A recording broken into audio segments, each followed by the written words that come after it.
Hello viewers, আসসালামু আলাইকুম। এই দেখুন আমাদের গাছের আম অনেক সুন্দর হয়ে কিন্তু পাকছে। আমগুলা পাইরা ঘরে রাইখা আমরা দেশে গেছিলাম।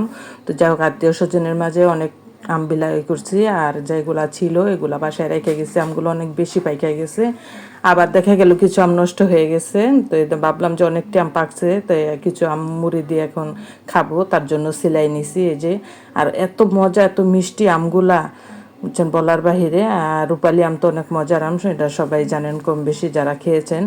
তো এই তো দেশ থেকে খুব লং একটা জার্নি করে চলে আসলাম, কারণ একদম ভোর 4টা বাজে রওনা দিছি, আর আইসা পৌঁছাইছি সকাল 7টা বাজে। তো এখন সবার চোখে ঘুমও আছে, ক্ষুধাও আছে।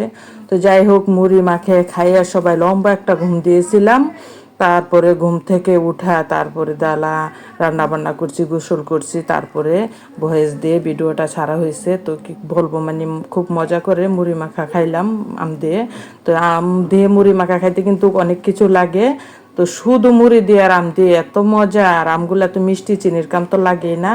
আর যে বাবির কাছ থেকে আমরা দুধ রাখি, সেই বাবি তো জানে না যাতে আমরা বাসায় আসছি। তো জানলে হয়তো সে এসে দুধ দিয়ে যাবে। তো দুধ ছাড়াই খাইলাম, আর চিনি তো লাগেই না, মানে অনেক মজা হয়েছে। তো এই যাই হোক, আমার আপা দেশ থেকে আসার সময় অনেক রকমের পিঠাও দিয়ে দিছে, যাতে গাড়িতে বাচ্চারা ক্ষুধা লাগলে খাবে। তো বাচ্চারা আর খায় নাই, কারণ অল্প সময়ের ভিতরে বাসায় এসে গেছি। তো এই আমার আপা অনেক কিছু